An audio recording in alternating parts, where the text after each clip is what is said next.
Santos, Arles, ano mga na-discuss sa press con na yan? Angela at Diego, nakatakda nga na nga yung panibago na namang tigil pasada ng mga kapatid nating tsupera. Bunsod ng patuloy pa din ang pagtaas ng presyo ng produktong petrolyo kung saan nga kasama sila sa mga pinaka-apektado nito. Kung saan makikita ninyo sa kilikuran yung kanilang mga placard na hawak-hawak, welga kami, VAT at excise tax ng galing, junk oil deregulation law, serbisyo sa tao, wag sa gawing negosyo at yung iba pang mga panawagan na kanilang nais madinig ng pamahalaan. Kasama na dyan yung taas presyo sa pamasahe, gayon din yung pagbibigay ng kagyat na ayuda nga sa mga tsuper na kasama nga sa mga pinaka-apektado nito. Kapukod dyan, nais nila na buwagin na yung train law at yung oil deregulation law dahil sa pangmatagalan daw talaga nila nakikita yung kanilang pagnanais na maibsan yung gastos ng araw-araw na pasakit ng mga commuter at syempre sila bilang mga tsuper dahil daw nakakapag-uwi pa sila ng mga 500 pesos nga hindi pa nagkakaroon ng sunod-sunod na big time oil price hike pero sa ngayon daw ay nasa 150 pesos na lamang yung kanilang kinikita sa kanilang pagbiyahe mula 4 a.m. hanggang 10 a.m. At kung yung dati daw na munggo, tuwing Biyernes lamang daw nilang iniulam, ngayon ay halos araw-araw na daw ito dahil ganun nga yung magiging posible na paparating pang araw na kanilang kakaharapin.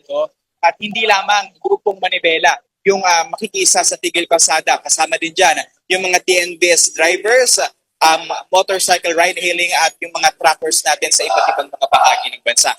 Angela at Diego, makakapanayam natin yung isa sa mga tagapangulo ng TNVS. Tama po ba, sir? Ano pang inyong kompletong pangalan?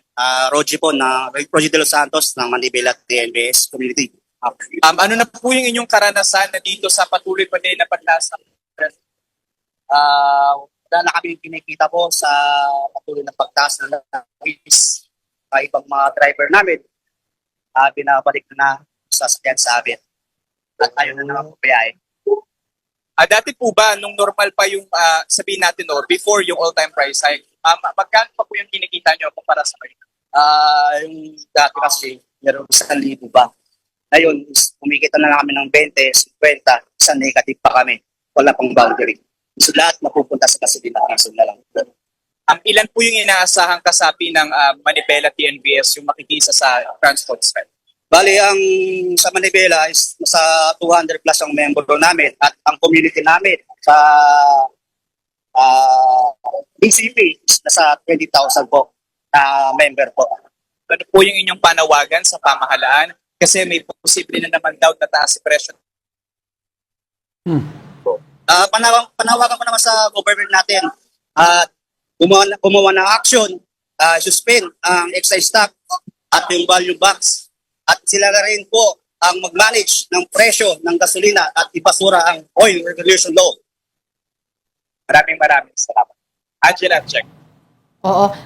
Arles, tanong mo naman, kasi this week, i-roll out naman yung ayuda, mula sa DSWD para sa iba pang mga nangangailangan tulad ng PUV drivers and of course TNVS. Ito ba ay tatanggapin ng grupong ito?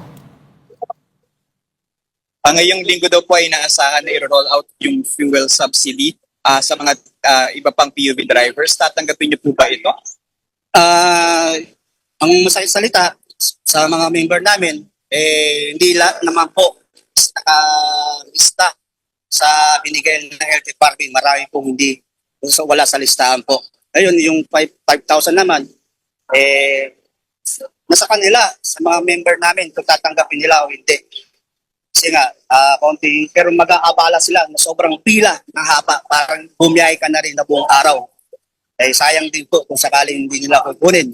Pero ang sinasabi namin, tuloy pa rin ang tigil pasada sa Webes at Biyernes. Angela. Oo. Arles, ganun din kasi if I'm not mistaken, after Holy Week pa naman, maibibigay daw yung fuel subsidy naman na manggagaling sa LTFRB. 'Di ba? Ito ay through bank to bank din ata yung magiging transaction dito, hindi katulad dito sa DSWD na kailangan pumunta ka at para ibigay sa ng personal. Paid lang kasi yan. Oo, ito fuel subsidy talaga. Ano ang reaksyon na itong grupo na to ng Manibela TNVS dito na parang, kumbaga ilang linggo na, fourth week na to na nagkakaroon tayo ng oil crisis ay wala pang binibigay ang LTFRB sa kanila na subsidy?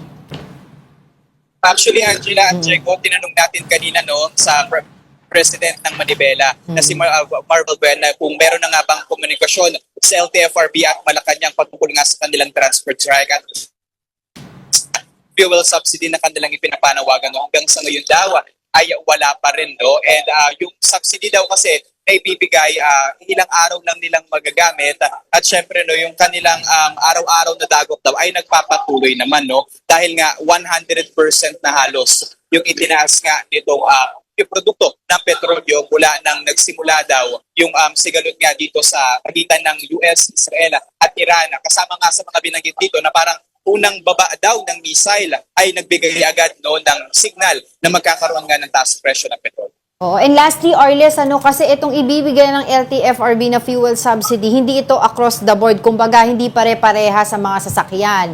No? Pagdating sa mga bus, mas mataas dahil mas mataas daw ang konsumo. At ganun din sa jeep, sa traditional jeep versus dun sa modernized jeep. And I think ito yung, kumbaga, parang kumbaga, ang tawag dun, inirereklamo ng Manibela na hindi daw pare-parehas yung fuel subsidy. Ano na ang update doon sa kanilang panawagan na yun?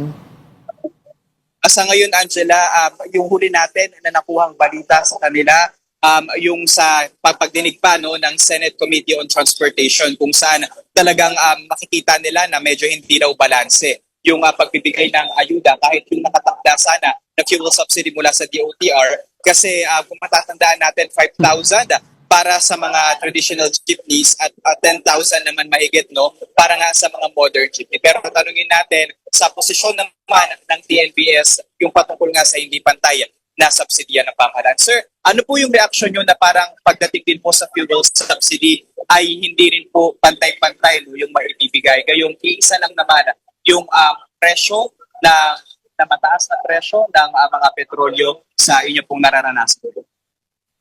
Doon sa puti na yan, pinakalungkot namin, isang araw lang namin gagamitin yan or isang araw at kalahati po. At pipila pa kami sa haba ng pagbuwan ng ayuda na yan. At pagdating namin, gusto lang para kami kakalungkot. At nanihingayin kami kung pupunta kami o hindi na lang. Kasi sobrang abala din ang gagawin ng gobyerno. Pero ang dapat nang gawin ng gobyerno natin, kung sakaling ayuda, bibigay nila. Saka sila na mag-manage sa mga oil company kung sila na bumili sa presyo ng diesel o gasolina para mas bumaba pa at para lahat makinabang po. Yun na lang po. Yan muna ang latest dito, Angela at Check.